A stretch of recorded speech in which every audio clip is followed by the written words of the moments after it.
आज एक देख रहा था, वो जो नाक ऐसे करके बोलती है ना, एक वो राजद की प्रवक्ता है, दांत उसका दोनों दो तरफ जा रहा है, नाक में उसमें एक अटल टनल है और दूसरा आडवाणी टनल टाइप का, गाड़ी वाड़ी जो है वो घुस जाए, जो भी है। वो बोल रहे हैं कि जो घर में रोटी बनाती है ना उसको नहीं चाहते आप संसद में, जो घास काटती है ना उसको नहीं चाहते, तुम लोग मनुवादी हो, ये सारा कुछ वो बोल रहे हैं। जो घास काटती है खेत में वो संसद में क्यों जाएगी? लॉजिक मतलब क्या मतलब है इस स्टेटमेंट का? या जो सॉफ्टवेयर प्रोफेशनल है, गुड़गांव के किसी फर्म में काम करती है, क्यों जाएगी वो संसद में? संसद में नेता जाते हैं। राजनीति एक अलग तरह की चीज है। घास काटती हुई महिला यदि संसद में जाएगी भी, वो करेगी क्या? मैं यहां मिसोजिनिस्ट नहीं हो रहा हूं। I am in favour of 50% reservation, या फिर मेरिट पे कर दो कि जिस सीट से जो खड़ा हो। मैं नहीं जानता कि यार गांव में पंचायत में तो लागू है ना महिला सीट। कौन लोग बन रहे मुखिया? मुखिया पति का क्या कॉन्सेप्ट होता है? उसमें तो घास काटती महिला मुखिया बन रही है ना। या एससी समाज से ही जो आ रहा है, जो टोकरी बीनती है, जो दूसरों खेत में कार्य करती है या करता है, वैसा आदमी मुखिया बन जाता है। हम नहीं जानते कि किसके कारण बनता है, उसका कितना सम्मान हो रहा है, कहां वो पहुंच रहा है। यार घास काटती रोटी बेलती नहीं जाना चाहिए ऐसे लोगों को संसद में, है ना। हेमा मालिनी है संसद में, क्या कर रही है वो मथुरा और वृंदावन के लिए? क्या कर रही है वो? हमने देखा दोनों जगहों को जाकर के। सनी देओल थे, क्या किया उन्होंने? हरभजन सिंह सांसद है, क्या किया उसने? भाई क्रिकेट खेलो, क्रिकेट खेलो। गौतम गंभीर थे, पता नहीं उन्होंने क्या किया, कुछ अपवाद में कर देते होंगे। लेकिन मैं नॉर्मली कह रहा हूं कि नहीं, वो घास काटता है वो संसद में क्यों नहीं है? वो गोबर के उपले बना रही है, वो क्यों संसद में नहीं आ सकते? नहीं आना चाहिए। जैसे घास काटने वाले पुरुष को संसद में नहीं आना चाहिए, उसी तरह घास काटने वाली महिला को भी संसद में नहीं आना चाहिए। पार्लियामेंट और legislature is a serious kind of business. उसमें हमें बोलने वाली महिलाएं चाहिए, उसमें हमें समझदार स्त्रियां चाहिए जो अपने इश्यूज को आगे रख सके, ना कि उसे 10 पुरुषों की टीम लानी पड़े कि मैं क्या बोलूंगी ये बोलो। राबड़ी देवी तो थी, चीफ मिनिस्टर बन गई। भाई क्या किया उसने चीफ मिनिस्टर बन करके? क्या कर लिया? शीला दीक्षित भी एक चीफ मिनिस्टर थी, शी वॉज ए पॉलिटिशियन। वो क्या कर रही है आप देखो, मतलब अब तो चली गई। दिल्ली को उन्होंने कितना बदला आप देखिए। जयललिता थी, उसने अपने राज्य में महिलाओं के लिए क्या किया वो देखिए आप। Mamata Banerjee, not so sure about her, लेकिन उसका अर्लियर पॉलिटिकल करियर देखिए, वो है नेत्री, वो कुछ कर रही है। उसी तरह भाजपा में भी होंगी महिलाएं।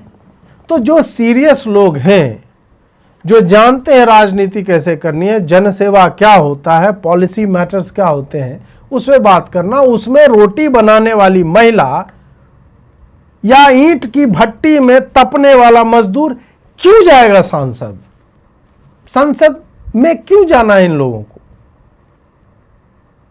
लाल बत्ती लग जाएगी। ओ तुम नहीं चाहते मनुवादी कि एक महिला जो है वो घास काटने वाली महिला तुम्हारी तरह कार में बैठ करके घूमे। संसद में जाना कार में बैठकर घूमना नहीं होता है। संसद में जाना अपने क्षेत्र और जिस चीज का आप प्रतिनिधित्व कर रही हैं या रहे हैं, उसको लेकर के अपनी बातें आगे रखना होता है, बातें मनवाना होता है, उन पॉलिसीज पे वोट करना होता है, ना कि अपने पति। तो फिर वो तो पेट्रियार्की का सबसे विद्रूपित चेहरा होगा कि महिला जो है अनंत सिंह की बीवी है, इसके लिए इसको विधायक बना दो। क्या फायदा हुआ? क्या फायदा हो रहा है इसे? डिंपल यादव ने कितने स्पीच दिए हैं, क्या कर रही हैं वो? ऐसे तो बहुत सारी महिलाएं हैं ना, उसकी पति है, पत्नी है, उसकी बहन है, उसका ये है वो है, और ऐसे इंडिपेंडेंट महिलाएं भी हैं जो कुछ भी नहीं है। So why the hell should we put a घास काटने वाला और काटने वाली इन संसद? क्यों? कोई पर्पस नहीं इसका। रिप्रेजेंटेशन का मतलब यह नहीं होता है कि घास काटने वाले समूह से एक घास काटने वाले को हम सांसद बना दें। वो क्या करेगा जाकर के? ये सब कविताओं में ये सारी बातें बहुत अच्छी लगती हैं। घास काटने वालों का लीडर जो है ना, घास काटना भारत के जीडीपी को या भारतीय अर्थव्यवस्था को, भारत के सामाजिक व्यवस्था को प्रभावित नहीं करता है। घास काटना या रोटी बनाना वो एक ग्रामीण अर्थव्यवस्था को प्रभावित करता है। उसके लिए रिप्रेजेंटेशन है उनका। आप मुखिया बन जाओ, वो छोटा है, लिमिटेड इम्पैक्ट होता है, उतने में चलाओ आप काम।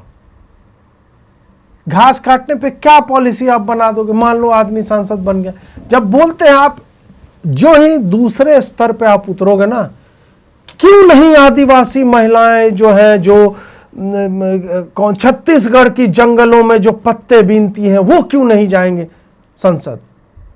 क्योंकि वो पत्ता बीनती है, उसका काम पत्ता बीनना है, उसका काम टोकरियां बनाना है, उसका काम ग्रामीण अर्थव्यवस्था में योगदान देना है।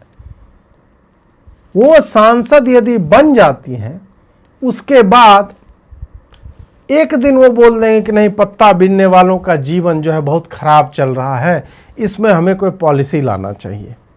हो गया। बियॉन्ड दैट उसके बाद वो क्या करेंगे? ऐसे लोग जो भी बनते हैं, पुरुष हो महिला, उसके बाद क्या करते हैं? या जो जातियों के जो चितेरे होते हैं, जो बनते हैं कि हम फलाना जाति के सांसद हैं, गिरिराज सिंह भूमिहारों के हैं, उनका वोट लेकर के बने। क्या कर रहे हैं एक्चुअली गिरिराज सिंह? मतलब उस जाति का होने के कारण वो, मतलब सांसदी में वो जाति कैसे काम आ रही है, अदर देन द फैक्ट कि आपको आपकी जाति के लोगों ने बना दिया।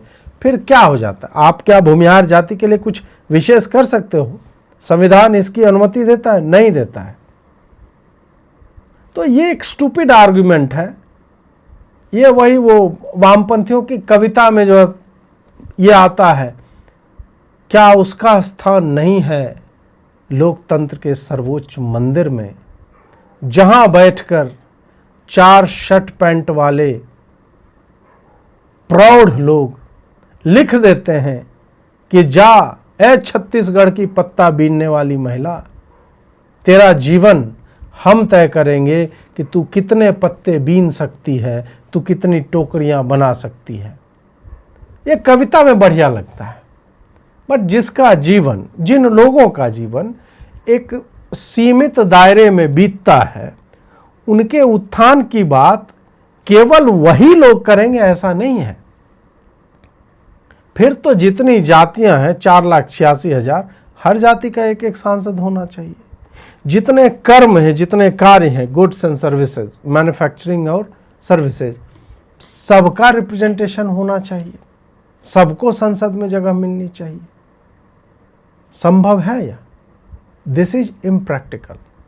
Politics is a very serious thing, और पॉलिटिक्स में उन्हीं लोगों को जाना चाहिए हु नो पॉलिटिक्स। उनको नहीं कि मैं रिप्रेजेंटेशन के लिए मैं घास काटती हूं, अब घास काटने वालों को बोलूंगी कि 3 दरांतियां उनकी जो है महीने में फ्री होनी चाहिए। आपका अगला पॉलिसी क्या होगा? उसके बाद आप घास काटती हैं या काटते हैं, क्या होगी आपकी अगली पॉलिसी?